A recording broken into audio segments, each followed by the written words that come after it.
नमस्कार, मी अजय जयवंत. स्वागत आहे तुमचं अलिबाग मूळ मतदारसंघातील बातम्या विशेष कार्यक्रमामध्ये. मित्रांनो, तुम्ही आजच्या विशेष टायटल वाचत असेल की दिलीप भोईर उर्फ छोटम शेठ भारतीय जनता पार्टीचे दक्षिण रायगडचे जिल्हा उपाध्यक्ष यांची आमदार महेंद्र दळवी यांच्यावर उमटे धरणाच्या गाळावरून टीका. तर मित्रांनो, कालच मला वाटतं दिलीप भोईर उर्फ छोटम शेठ यांनी मेट्रो रायगड एक यूट्यूब चॅनल आहे त्याला एक मुलाखत दिलेली आहे आणि त्या मुलाखतीमध्ये मित्रांनो दिलीप भोईर उर्फ छोटम शेठ यांनी उमटे धरणाच्या गाळाच्या प्रश्नासंबंधी जे लोकप्रतिनिधी आहेत अलिबाग मूळचे आमदार महेंद्र दळवी यांना चांगले धारे धरलेले आहे. तर मित्रांनो, त्या मुलाखतीमध्ये त्यांनी जे मुद्दे मांडलेले आहेत, कारण की मी कॉपीराईटचा विषय असल्या कारणाने ती मुलाखत तुम्हाला दाखवू शकत नाही, पण तुम्ही मेट्रो रायगडवर जाऊन ती मुलाखत बघू शकता. जे विषय छोटम शेठ यांनी मांडलेले आहेत ते मी तुम्हाला पहिल्यांदा वाचून दाखवतो. तर त्यांचा मुद्दा क्रमांक 1 त्यांचं म्हणणं आहे की प्रशासन आणि लोकप्रतिनिधी हे निष्फळ ठरलेले आहेत, म्हणजे आमदार महेंद्र दळवी निष्फळ ठरलेले आहेत.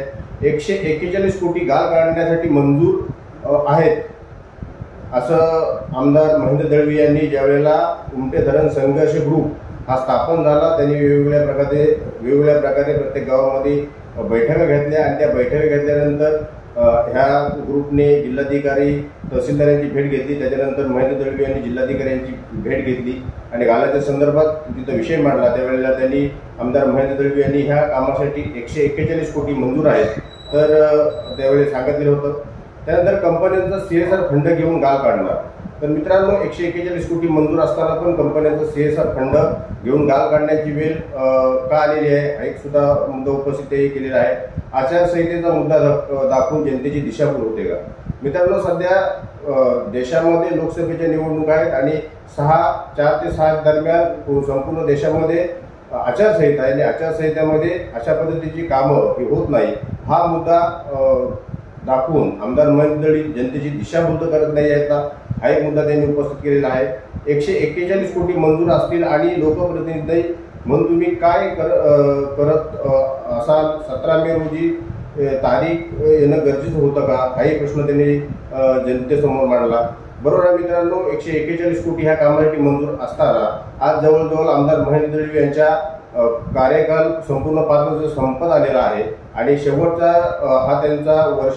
त्यांचं वर्ष आहे आणि त्याच्यानंतर पुन्हा एकदा विधानसभेच्या निवडणुका लागतील आणि मे महिन्याची 17 तारीख काल होती आणि 17 तारखेपर्यंत 141 कोटी मंजूर असताना थांबायची काय गरज होती, हेही त्यांचं म्हणणं मित्रांनो बरोबर आहे. जनतेने तुम्हाला लोकप्रतिनिधी बनवले आणि त्यांच्या समस्यांचे निराकरण होत नसेल तर फार वाईट गोष्ट आहे.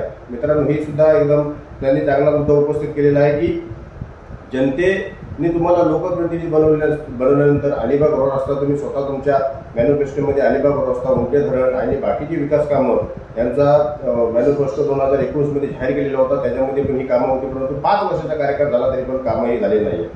आणि जर काय निघाल नाही तर आम्ही स्वतः ते गाळ काढायला उतरू असं त्यांचं म्हणणं होतं. मी स्वतः त्या धरणाला मला वाटतं 16-17 तारखेला भेट दिलेली असं त्यांचं म्हणणं होतं.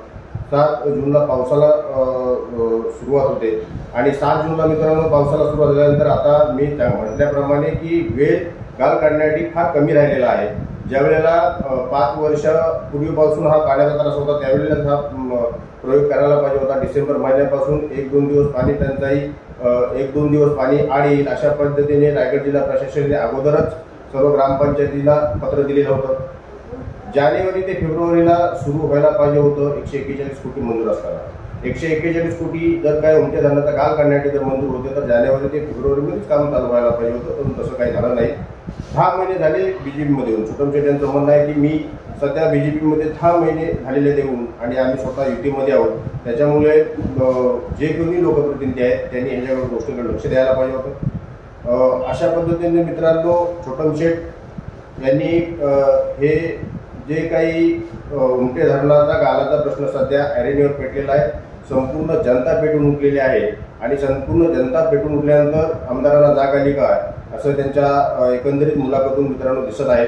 असो मित्रांनो, ही एक बातमी तुमच्यासमोर यायला पाहिजे होती, कारण की हे दोन्हीही जे काही लोकप्रतिनिधी आहेत आणि छोटम शेठ आहेत हे यांच्याच युतीचं सरकार या महाराष्ट्रामध्ये आहे आणि असं असताना त्यांनी जाहीरपणे ह्या लोकांच्या समस्या आपण युतीमध्ये असताना आपल्याला कोण वरचा कोण दाबेल का वगैरे अशा कुठल्या गोष्टीची विचार न करता लोकांच्या समस्यांसाठी त्यांनी थेट आमदार महेंद्र दळवी यांना प्रश्न विचारलेले आहेत आणि बरोबर सुद्धा आहे. कारण की जर आम्ही युतीमध्ये असताना जर काही कामं होत नसतील तर त्याचा फटका आम्हाला सुद्धा लागू शकतो. का आता आम्ही भारतीय जनता पार्टीमध्ये आलो, भारतीय जनता पार्टी ही सत्तेमध्ये असताना पण का कामं होत नाही आहेत. शिंदे गट हा सत्तेमध्ये आहेत परंतु तो असताना कामं होत नाही आहेत. त्याच्यामुळे भारतीय जनता पार्टीला पण या प्रश्नाला सामोरं जावं लागेल असं त्यांचं एक म्हणणं असू शकतं. तर मित्रांनो, तुम्हाला माहिती आहे पावसाळ्यानंतर विधानसभेच्या निवडणूक आहेत आणि छोटम शेठ हे अलिबाग मुरुड विधानसभा मतदारसंघातून आमदार पदाचे उमेदवार असणार आहेत. हे मी अगोदर माझ्या चॅनेलच्या माध्यमातून सांगतो, त्याचा विचार मला माहिती नाही. हे असणार 100% असणार आहेत. जर काय युतीमधून जरी भाजप आणि शिंदे गट यांना युतीमधून सीट जरी काय महेंद्र दळवीला मिळाली तरी सुद्धा अपक्ष म्हणून छोटम शेठ हे 100% आपलं नशीब आजवणार, याच्यामध्ये काही दुमत नाही आहे. त्याच्यामुळे त्याने आता समोर येऊन, कारण की 4 महिने निवडणुका राहिल्या, 4-5 महिने निवडणुका राहिल्या असल्या कारणाने समोर येऊन त्यांनी आता डायरेक्टली सत्तेतील आपले मित्रपक्ष असलेल्या आमदार यांच्यावर विकास कामांच्या बाबतीमध्ये योग्य ती टीका करायला सुरुवात केलेली आहे. कारण की सध्या जर आपण बघितलं तर जनतेचा कल हा बऱ्यापैकी छोटम शेठ यांच्याकडे झुकलेला आहे. कारण की लोकांना सध्या विरोधक म्हणजे शेतकरी कामगार पक्षाविरोधक आहे. शिवसेना शिंदे गट हा सत्ताधारी आहे आणि सत्ताधारी आहे आणि तरी सुद्धा जनतेची जर कामं होत नसेल तर मित्रांनो, जनतेला तिसरा पर्याय हा जनता शोधत आहे आणि त्या दृष्टिकोनातून तिसरा पर्याय म्हणून छोटम शेठ, दिलीप भोईर हे निश्चितच आहेत. आज जवळजवळ कित्येक वर्षे त्यांनी 2 टर्म जिल्हा परिषदेमध्ये सदस्य भूषवलेला आहे आणि अलिबाग मतदारसंघामध्ये त्यांची चांगली छाप आहे, त्यांची चांगली ओळख आहे.